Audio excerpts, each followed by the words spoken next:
بسم اللہ الرحمن الرحیم رب اشرح لی صدری ویسر لی امری واحلل عقدۃ من لسانی یفقہوا قولی رضیت باللہ ربا وبالاسلام دینا وبمحمد صلی اللہ علیہ وسلم نبیا ورسولا۔ اللہ اکبر، اللہ اکبر، اللہ اکبر، لبیک لبیک لبیک یا رسول اللہ صلی اللہ علیہ وسلم۔ الحمد للہ رب المشرقین والمغربین والصلاة والسلام علی من قال الحسین منی وانا من الحسین وعلى آلہ واصحابہ فی الدارین، اما بعد فاعوذ باللہ من الشیطان الرجیم، بسم اللہ الرحمن الرحیم۔ انما یرید اللہ لیذہب عنکم الرجس اہل البیت ویطہرکم تطہیرا۔ صدق اللہ العظیم وصدق رسولہ النبی الکریم الامین۔ ان اللہ وملائکتہ یصلون علی النبی یا ایہا الذین آمنوا صلوا علیہ وسلموا تسلیما۔ الصلاۃ والسلام علیک یا سیدی یا رسول اللہ وعلی آلک واصحابک یا سیدی یا حبیب اللہ۔ الصلاۃ والسلام علیک یا سیدی یا خاتم النبیین وعلی آلک واصحابک یا سیدی یا خاتم المعصومین۔ مولا صلی وسلم دائما ابدا علی حبیبک خیر الخلق کلہم، منزہ عن شریک فی محاسنہ فجوہر الحسن فیہ غیر منقاسم۔ محمد تاج رسل اللہ قاطبۃ، محمد صادق الاقوال والکلم۔ رب صلی وسلم دائما ابدا علی حبیبک خیر الخلق کلہم۔ خدایا بحق کے بنی فاطمہ کہ بر قول ایماں کنی خاتمہ، اگر دعوتم رد کنی ور قبول، منو دستو دامان آل رسول صلی اللہ علیہ وسلم۔ اللہ تبارک و تعالی جل جلالہ وعم نوالہ واتم برہانہ وعظم شانہ وجل ذکرہ وعز اسمہ کی حمد و ثنا، اور حضور سرور کائنات مفخر موجودات زینت بزم کائنات دستگیر جہاں غم گسار زماں سید سروراں حامی بے کساں قائد المرسلین خاتم النبیین احمد مجتبی جناب محمد مصطفیٰ صلی اللہ علیہ وآلہ واصحابہ وبارک وسلم کے دربار گوہر بار میں ہدیہ درود و سلام عرض کرنے کے بعد السلام علیکم ورحمۃ اللہ وبرکاتہ۔ رب ذوالجلال کے فضل اور توفیق سے مرکز صراط مستقیم تاج باغ لاہور میں بزم جلالیہ رضویہ اور تحریک صراط مستقیم کے زیر اہتمام شہداء کربلا رضی اللہ تعالیٰ عنہم اور خصوصاً نواسۂ رسول صلی اللہ علیہ وسلم جگر گوشہ بطول رضی اللہ تعالیٰ عنہ امام علی مقام حضرت سیدنا امام حسین رضی اللہ تعالیٰ عنہ کو خراج تحسین پیش کرنے کے لیے سالانہ شہادت سیدنا امام حسین رضی اللہ تعالیٰ عنہ کانفرنس کا انعقاد کیا جا رہا ہے۔ حضرت پیر سید محمد عبد الشکور شاہ صاحب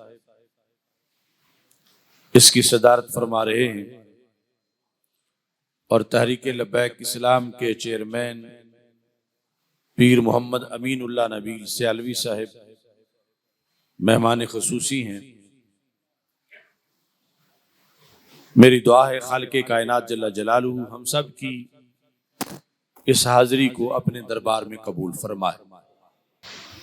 بارش کے باوجود پروگرام کو جاری رکھنا اور مکمل کرنا یہی پیغام کربلا ہے۔ حسینیت جہد مسلسل کا نام ہے، مقصد ان مقدس ہستیوں کو خراج تحسین پیش کرنا ہے۔ نظم اور نثر کی شکل میں خراج تحسین پیش کیا جا رہا ہے، چونکہ مسلسل ان ایام میں سامعین پروگراموں میں شرکت کر رہے ہیں، اور اس موقع کے لیے لکھا گیا تازہ کلام اور خصوصی طور پر سیدنا امام حسین رضی اللہ تعالی عنہ کے تعارف کی ایک خصوصی حدیث اور اس کی مختصر شرح پیش کرتے ہوئے اپنی گفتگو کو سمیٹنے کی کوشش کروں گا۔ میری دعا ہے خالق کائنات جل جلالہ ہم سب کو آخری سانس تک حسینی مشن اور حسینی منہج پر آگے بڑھنے کی رب ذوالجلال توفیق عطا فرمائے۔ سیدنا امام حسین رضی اللہ تعالیٰ عنہ اور دیگر شہداء کربلا رضی اللہ تعالیٰ عنہ، انہوں نے یقیناً رہتی دنیا تک اسلام کی سربلندی کے لیے جھنڈے گاڑے، فکری طور پر، نظریاتی طور پر، عملی طور پر، روحانی طور پر، ہر لحاظ سے ان کی تعلیمات میں ہمارے لیے لاہ عمل موجود ہے۔ اسی کو پیش نظر رکھتے ہوئے آج کی اس کانفرنس کے لیے یہ کلام بندہ ناچیز نے ترتیب دیا۔ رہتا ہے مجھ پہ آپ کا فیضان یا حسین رضی اللہ تعالیٰ عنہ، رہتا ہے مجھ پہ آپ کا فیضان یا حسین، پائی ہے میں نے آپ سے پہچان یا حسین، رہتا ہے مجھ پہ آپ کا فیضان یا حسین، رہتا ہے مجھ پہ آپ کا فیضان یا حسین، پائی ہے میں نے آپ سے پہچان یا حسین، فکر حسین سے ملا جنت کا راستہ، فکر حسین سے ملا جنت کا راستہ، میرا ہے سب کچھ آپ پہ قربان یا حسین، فکر حسین سے ملا جنت کا راستہ، میرا ہے سب کچھ آپ پہ قربان یا حسین، گھٹی ملی ہے آل محمد کے پیار سے، گھٹی ملی ہے آل محمد سے پیار کی، اہل سنن کا آپ ہیں ایمان یا حسین، گھٹی ملی ہے آل محمد سے پیار کی، اہل سنن کا آپ ہیں ایمان یا حسین، شیر و شکر ہے عطرت و اصحاب کا وجود، رحماء بینہم، شیر و شکر ہے عطرت و اصحاب کا وجود، پڑھتا ہوں جب میں کھول کے قرآن یا حسین. شیر و شکر ہے عطرت و اصحاب کا وجود، پڑھتا ہوں جب میں کھول کے قرآن یا حسین. اب بھی یزیدیوں کو ذلت کی مار ہے، اب بھی یزیدیوں کو ذلت کی مار ہے. اتنے ہوئے ہیں آپ کامران یا حسین. اب بھی یزیدیوں کو ذلت کی مار ہے. اتنے ہوئے ہیں آپ کامران یا حسین. بنتا ہے کوئی حواری بن لے یزید کا، بنتا ہے کوئی حواری بن لے یزید کا. کافی ہے میرے واسطے عنوان یا حسین. بنتا ہے کوئی حواری بن لے یزید کا. کافی ہے میرے واسطے عنوان یا حسین. آصف حیات دین ہے کربلا کا مرحلہ، آصف حیات دین ہے کربل کا مرحلہ. تازہ ہے دم بدم صدا اعلان یا حسین. رہتا ہے مجھ پہ آپ کا فیضان یا حسین. پائی ہے میں نے آپ سے پہچان یا حسین. رضی اللہ تعالیٰ عنہ. خصوصی حدیث جو آج پیش کرنا چاہتا ہوں، موجب اوس جلد نمبر 5، اس کے اندر رسول اکرم نور مجسم شفیع معظم صلی اللہ علیہ وسلم کا وہ فرمان جس کو حضرت عبداللہ بن عباس رضی اللہ تعالی عنہما روایت کرتے ہیں، صفحہ نمبر 23 پر موجم اوس میں حدیث نمبر 6462 ہے. نہایت جامع ترین تعارف سیدنا امام حسین رضی اللہ تعالی عنہ کا زبان رسالت مآب صلی اللہ علیہ وسلم نے عطا فرمایا ہے. حضرت عبداللہ بن عباس رضی اللہ تعالیٰ عنہ کہتے ہیں، صلی رسول اللہ صلی اللہ علیہ وسلم صلاۃ العصر. رسول پاک صلی اللہ علیہ وسلم نے نماز عصر ادا فرمائی. فلما کان فی الرابعہ، جب آپ چوتھی رکعت میں تھے، اقبل الحسن والحسین رضی اللہ تعالی عنہما. امام حسن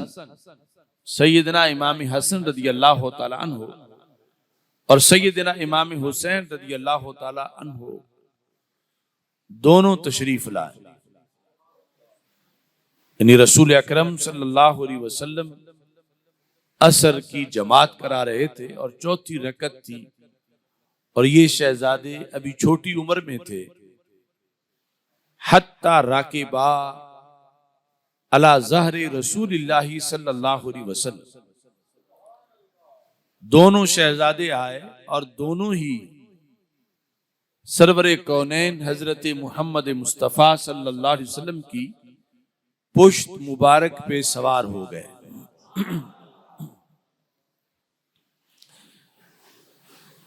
علیحدہ علیحدہ سوار ہونے کی علیحدہ حدیثیں. اس حدیث کے مطابق یعنی دونوں پشت رسول صلی اللہ علیہ وسلم پر سوار ہوئے. فَوَضَعَهُمَا بَيْنَ يَدَيْهِ، تو نبی اکرم صلی اللہ علیہ وسلم نے یعنی جس وقت سجدے مکمل کر لیے تو ان کو نیچے اتارا، یوں کہ دونوں کو ہی اپنے سامنے رکھ لیا. جب نماز ختم ہوئی اقبل الحسن،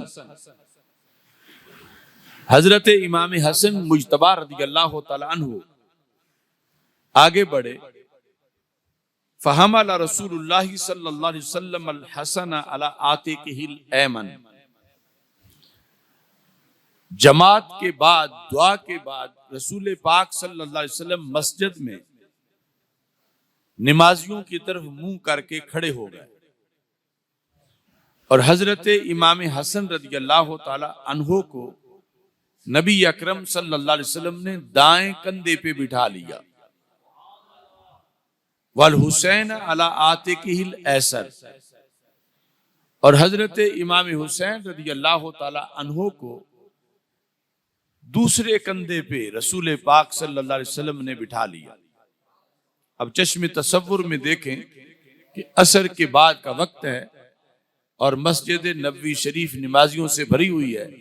نماز عصر ادا کی جا چکی ہے، اور رسول اکرم صلی اللہ علیہ وسلم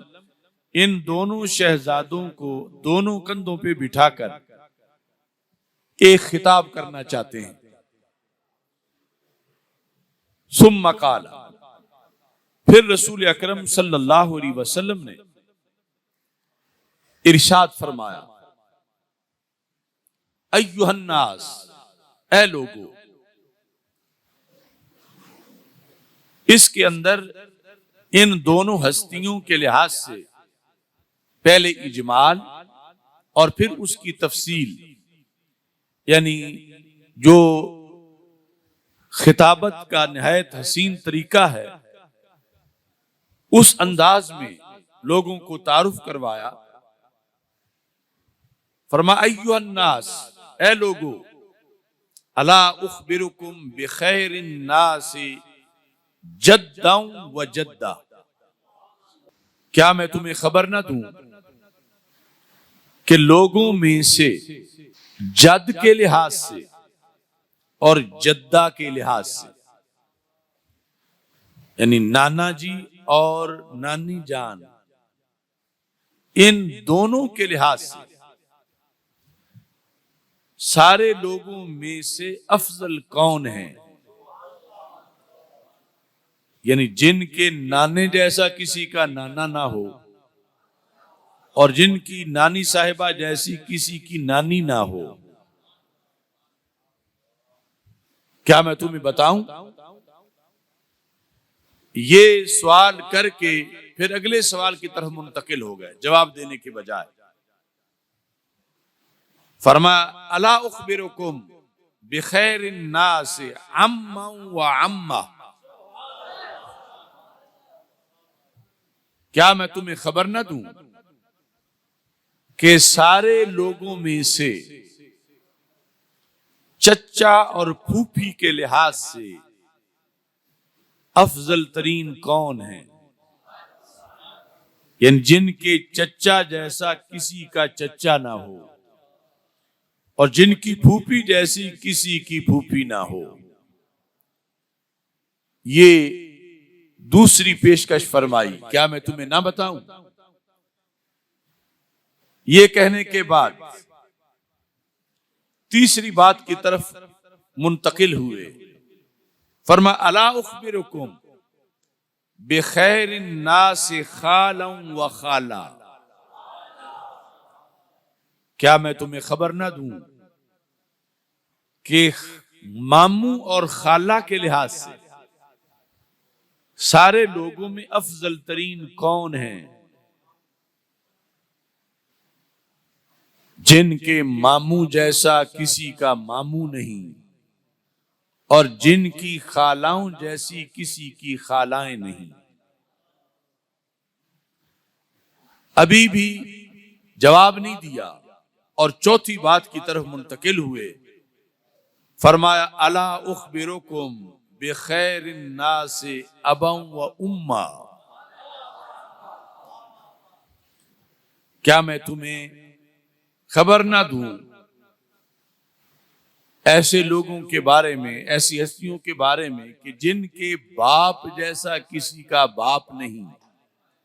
اور جن کی امی جان جیسی کسی کی امی جان نہیں. موجم اوس کی حدیث کے مطابق یہ ترتیب اور یہ انداز. باقی ایک دو جگہ اس میں لوگوں سے پوچھا کہ تم بتاؤ. یہاں فرمایا کیا میں نہ بتاؤں؟ اور پھر یہ چار چیزیں اکٹھ پیش کرنے کے بعد خود بتایا اور فرمایا ہم الحسن والحسین رضی اللہ تعالیٰ عنہ، کہ جن کے لحاظ سے میں نے اجمالی طور پر بتایا کہ جد اور جدہ کے لحاظ سے جو سب سے افضل ہیں، چچا اور پھوپھی کے لحاظ سے جو سب سے افضل ہیں، ماموں اور خالاؤں کے لحاظ سے جو سب سے افضل ہیں، والد محترم اور امی جان کے لحاظ سے جو سب سے افضل ہیں، اس کے ساتھ خود فرمایا کہ وہ دو ہستیاں، ایک کو میں نے دائیں کندھے پہ بٹھا رکھا ہے اور دوسرے کو دوسرے کندھے پہ بٹھا رکھا ہے، وہ امام حسن اور امام حسین رضی اللہ تعالی عنہما ہیں. اب پھر اس کی ایک تفصیل ہے کہ چچا سے مراد کیا ہے، پھوپھی سے مراد کیا ہے، ماموں سے مراد کیا ہے، خالاؤں سے مراد کیا ہے. مختلف جو رشتے بیان کیے اور اس کے بعد پھر اس پوری حدیث کی ایک شرح ہے. تو رسول اکرم نور مجسم شفیع معظم صلی اللہ علیہ وسلم نے فرمایا جدہما رسول اللہ صلی اللہ علیہ وسلم. امام حسن اور امام حسین رضی اللہ تعالی عنہما کے جد جو ہیں وہ اللہ کے رسول صلی اللہ علیہ وسلم. ان کے جد جیسے کسی کے جد نہیں. اور ساتھ یہ ارشاد فرمایا رسول اکرم صلی اللہ علیہ وسلم نے وجدتہما، اور ان کی جو نانی جان ہیں خدیجہ بنت خویلد، وہ حضرت خدیجہ بنت خویلد رضی اللہ تعالی عنہما ہیں. یہ جد اور جدہ کے لحاظ سے سب سے افضل ہونا بیان کیا. پھر فرما امہما فاطمہ بنت رسول اللہ صلی اللہ علیہ وسلم، ان کی امی جان حضرت فاطمہ بنت رسول صلی اللہ علیہ وسلم ہیں. وابوہما علی بن ابی طالب رضی اللہ تعالی عنہ، اور ان کے والد گرامی حضرت علی بن ابی طالب رضی اللہ تعالی عنہ ہیں. وعمہما جعفر بن ابی طالب، ان کے چچا حضرت جعفر بن ابی طالب رضی اللہ تعالی عنہ ہیں. وعماتہما، اور ان کی پھوپھی جان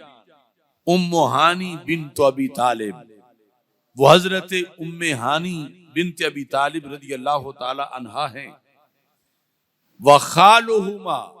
ان کے ماموں جان القاسم ابن رسول اللہ صلی اللہ علیہ وسلم، حضرت سیدنا قاسم جو اللہ کے رسول علیہ السلام کے لخت جگر ہیں، وہ ان کے ماموں ہیں. وخالاتہما، اور ان کی خالائیں زینب و رقیہ و ام کلثوم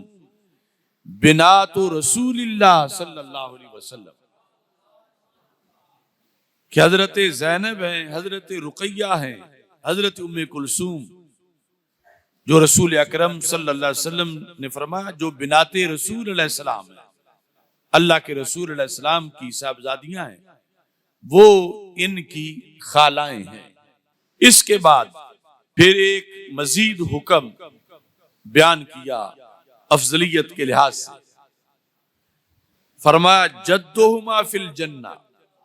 ان کے جد اعلیٰ بھی جنت میں ہیں، یعنی رسول اللہ صلی اللہ علیہ وسلم نانا جان. وابوہما فی الجنہ، ان کے ابا جی بھی جنت میں ہیں. وجدتہما فی الجنہ، ان کی نانی جان بھی جنتی ہیں. وَأُمُّهُمَا وَعَمُّهُمَا وَعَمَّتُهُمَا فِي الْجَنَّةِ، فرمایا ان کی امی جان حضرت فاطمہ رضی اللہ تعالی عنہا وہ بھی جنتی ہیں، اور ان کے چچا جان حضرت جعفر رضی اللہ تعالی عنہ وہ بھی جنتی ہیں، اماتہما ان کی پھوپھی جان وہ بھی حضرت ام ہانی رضی اللہ تعالی عنہا جنتی ہیں، وخالاتہما فی الجنہ ان کی ساری خالائیں بھی جنتی ہیں، وخالہما فی الجنہ ان کے ماموں بھی جنتی ہیں، وہما فی الجنہ یہ خود بھی جنتی ہیں، واختہما فی الجنہ ان کی ہمشیرہ بھی جنتی ہیں۔ تو نبی اکرم نور مجسم شفیع معظم صلی اللہ علیہ وسلم نے، یعنی یہ بھی ایک جلسہ تھا مسجد نبوی شریف میں، ذکر حسنین کریمین رضی اللہ تعالیٰ عنہما کا، اور بھرے مجمع میں اس انداز میں کہ رسول پاک صلی اللہ علیہ وسلم نے ان دونوں شہزادوں کو اپنے کندھوں پہ بٹھایا ہوا تھا، اور ہمارے آقا صلی اللہ علیہ وسلم صحابہ کرام رضی اللہ تعالی عنہم کے سامنے یہ خطبہ دے رہے تھے۔ اب یہاں چند باتیں بڑی قابل غور ہیں۔ یہ خطبہ نہ روافض بیان کر سکتے ہیں نہ خوارج بیان کر سکتے ہیں، یعنی اس کا تقاضا پورا کرتے ہوئے صرف اہل سنت بیان کر سکتے ہیں۔ اور ذکر حسنین کریمین کے اندر جو معصور طریقہ ہے کہ قرآن و سنت کے ذریعے سے ان ہستیوں کا تذکرہ کرنا اور قرآن و سنت کے ذریعے سے ان کے مقام و مرتبہ کو اجاگر کرنا اور قرآن و سنت کے ذریعے سے ان کے درجات کو سمجھنا، یہی حقیقت میں حب اہل بیت کا تقاضا ہے۔ محرم الحرام میں اور اس کے علاوہ بھی ان ہستیوں کے فضائل کی محافل کا انعقاد کیا جاتا ہے، اور خصوصی طور پر محرم میں زیادہ انعقاد کیا جاتا ہے۔ اس میں سب سے پہلے تو پیش نظر ان ہستیوں کا ذکر کر کے اپنے گناہوں کا کفارہ اور اپنی جنت کے حصول کا ایک ذریعہ اور اللہ کی رضا اور اللہ کے رسول علیہ السلام کی رضا کی حصول کی ایک کاوش کے طور پر یہ اہتمام ہوتا ہے، اور ساتھ یہ بھی بعض جگہ پہ پیش نظر رکھا جاتا ہے کہ چونکہ لوگ دوسرے لوگوں کی مجالس میں چلے جاتے ہیں جہاں پر مسلسل کفریات بکے جا رہے ہوتے ہیں، کہ انہیں جو اسلام کی مقدس ہستیاں ہیں جب تک ان کے خلاف وہ تبرہ بازی نہ کرے ان کی کوئی مجلس پوری نہیں ہوتی، تو وہاں جانے سے کیونکہ ایمان ضائع ہو جاتا ہے، تو لوگوں کو بچایا جائے کہ ان کے ایمان محفوظ رہیں اور ساتھ ان کے نظریات محفوظ رہیں، اس لحاظ سے کہ تذکرہ اہل بیت رضی اللہ تعالی عنہم مجالس عشرہ کے اندر اہل سنت میں کیا جاتا ہے، اور اس کا اہتمام بہت اعلیٰ ہے کہ ان ہستیوں کے ذکر سے گناہ جھڑتے ہیں اور اللہ کے رسول علیہ الصلوۃ والسلام کی رضا حاصل ہوتی ہے، اور پھر بالخصوص یہ ان لوگوں کے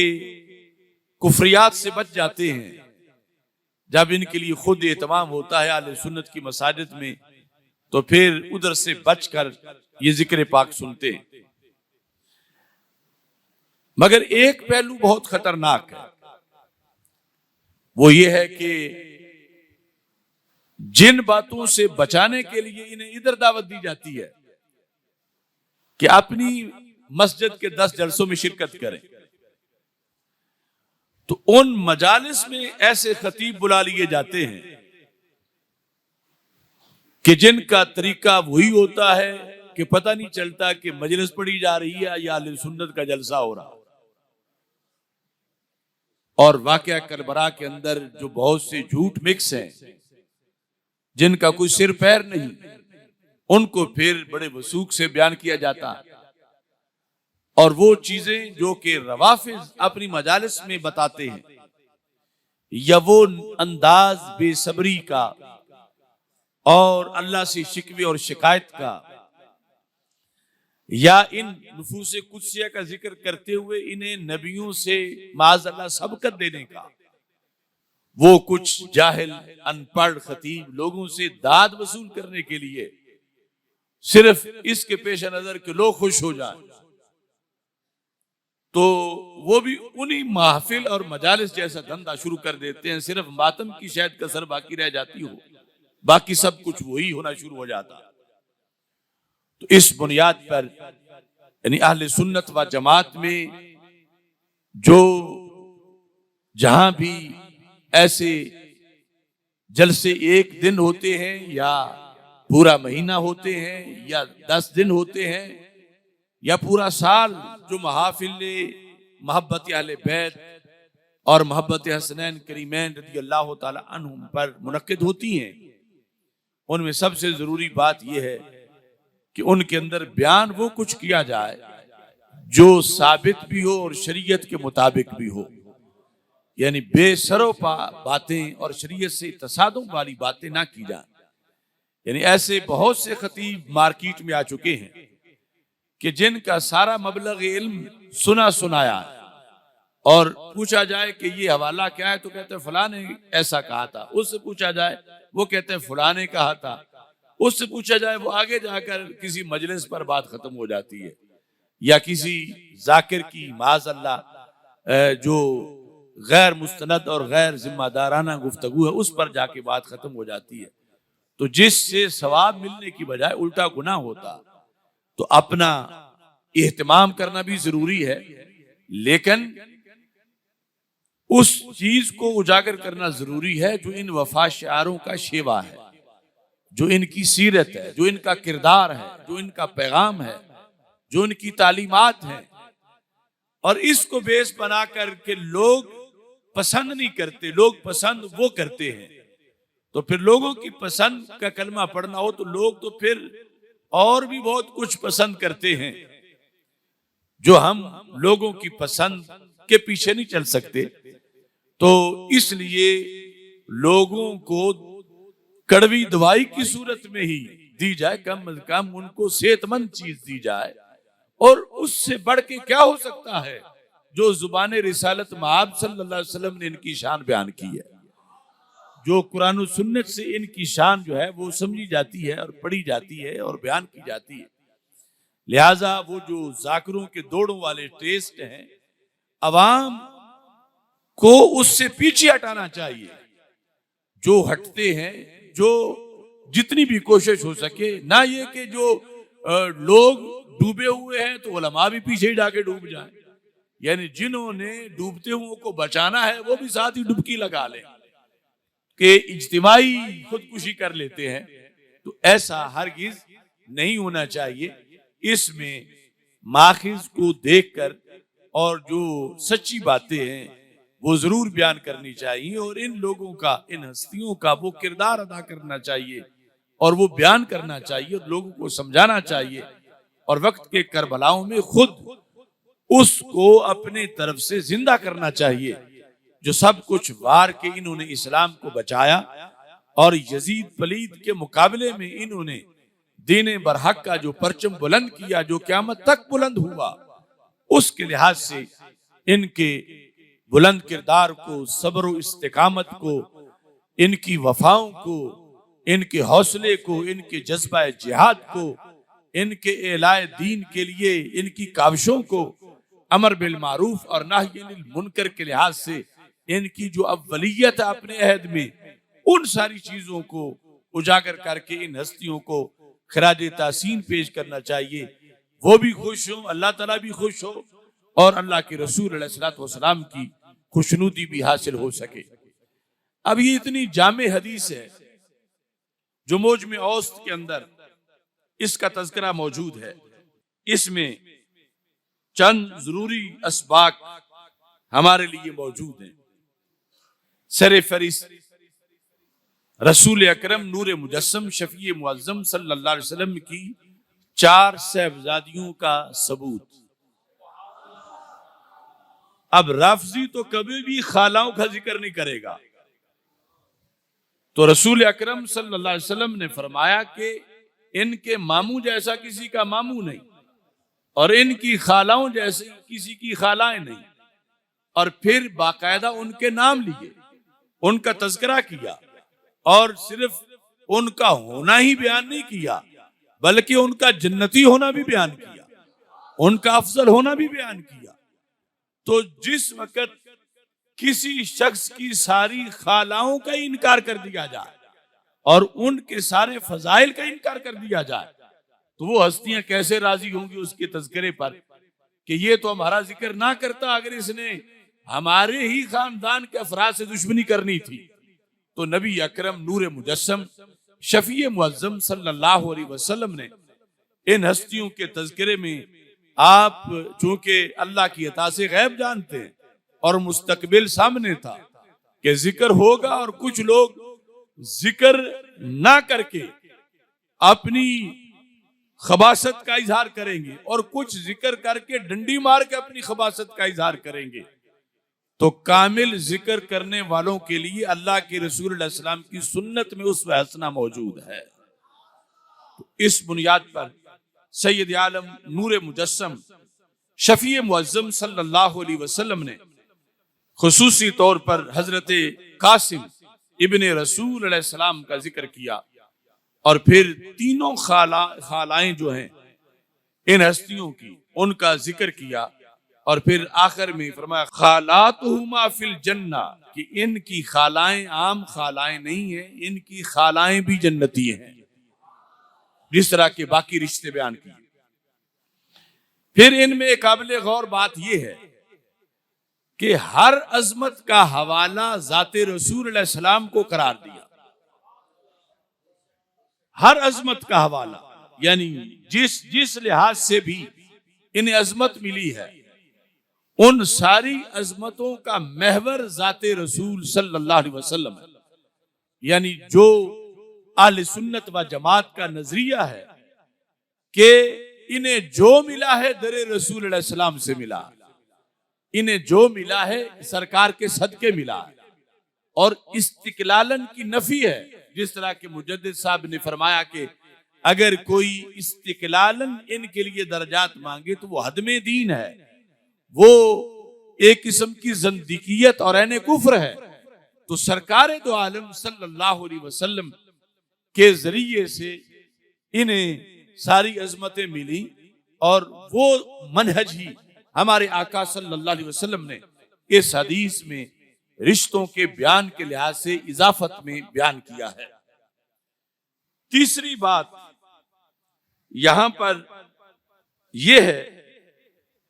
کہ آج جو کچھ لوگ کہتے ہیں کہ جب ہم اپنا شجرہ نسب دیکھتے ہیں تو ہم آگے اللہ کے رسول علیہ السلام کا نام نہیں ملتا، ہمیں تو ابو طالب کا نام ملتا ہے۔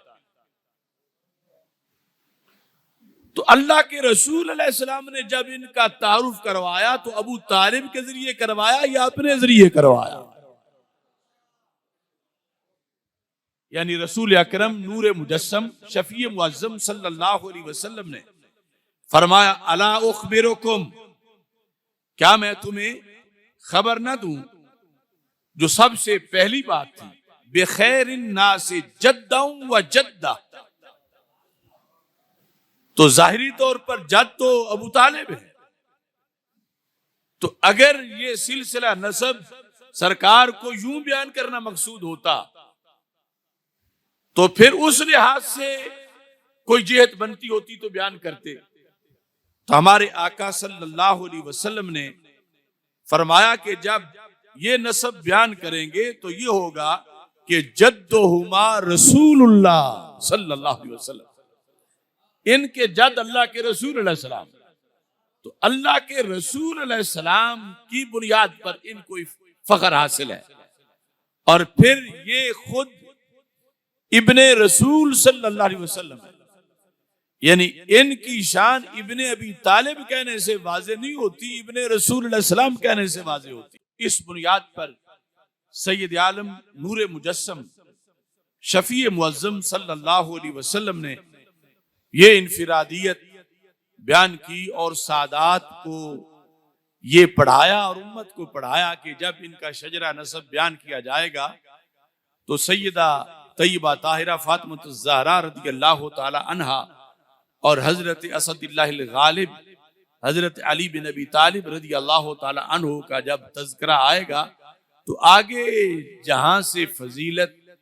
ملی ہے ساری کی ساری اس ہستی کو بطور جد ان میں ذکر کیا جائے گا، جس کا معنی اردو میں اگرچہ نانا سے کیا جائے گا لیکن عربی زبان میں وہ جد ہی سے سرکار دو عالم صلی اللہ علیہ وسلم نے تعبیر فرمایا ہے۔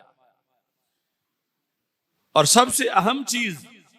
جو دیگر بہت سے مسائل کو سمجھنے کے لیے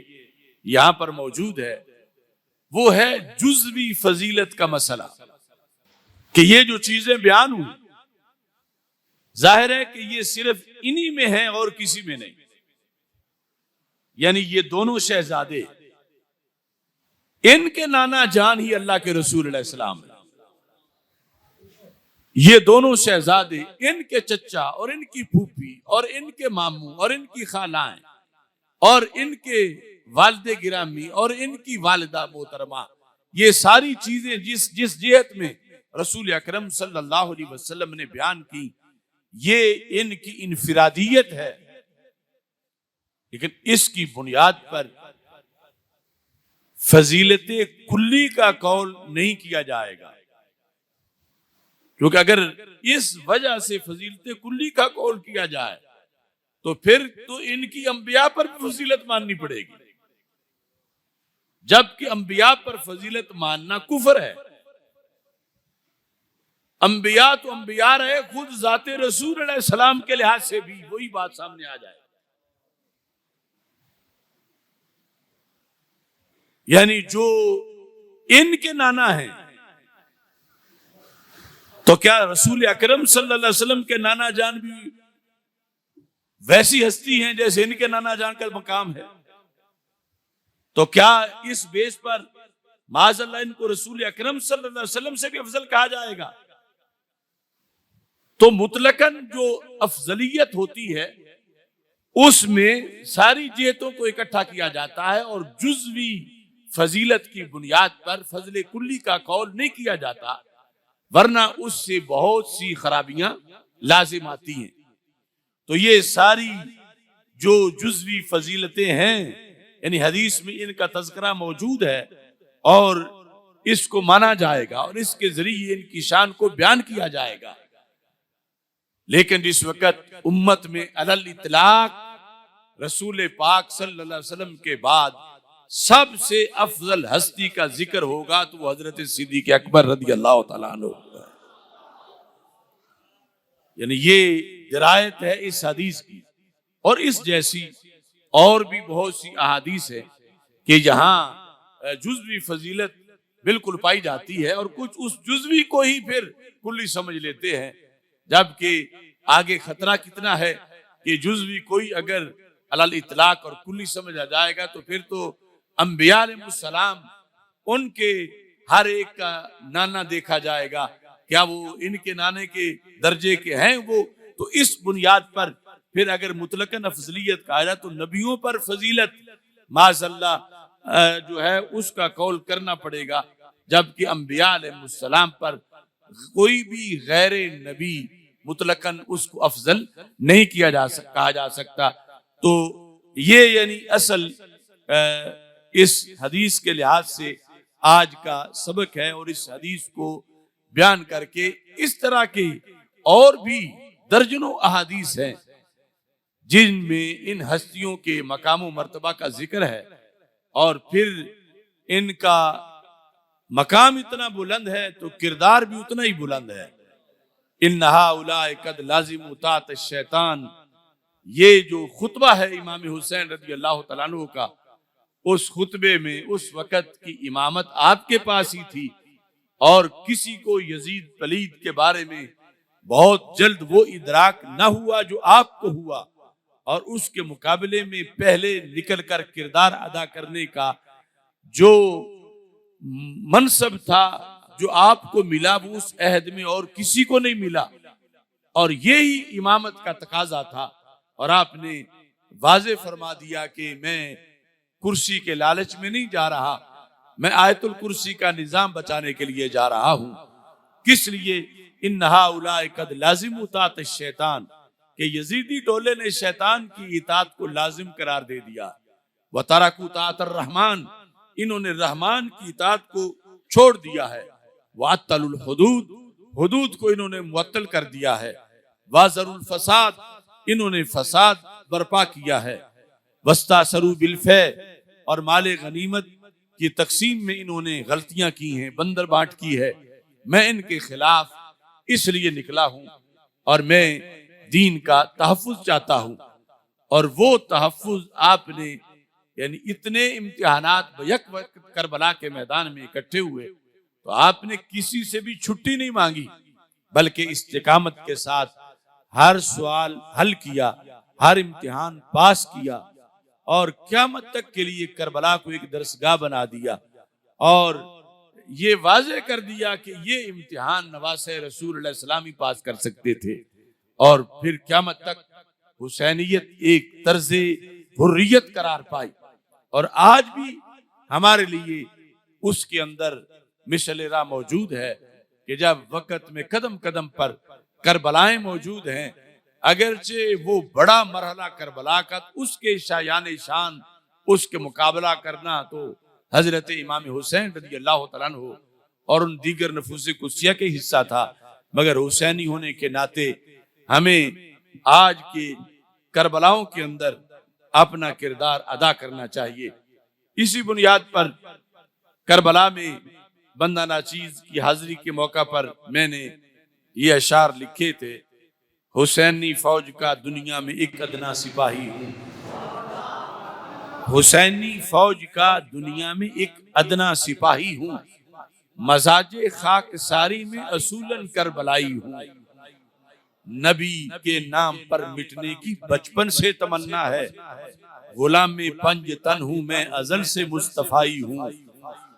میں صدیق و عمر کی افضلیت کا مبلغ ہوں،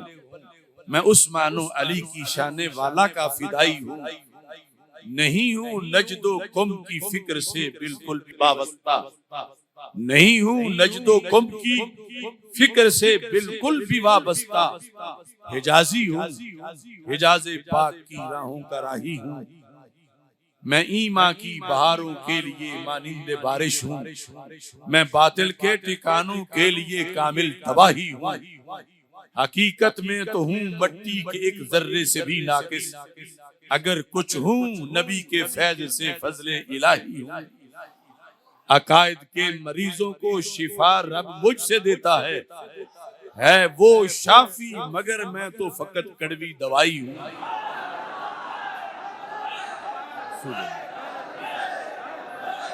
رسول اللہ لبیک لبیک لبیک یا رسول اللہ لبیک لبیک لبیک یا رسول اللہ لبیک لبیک لبیک۔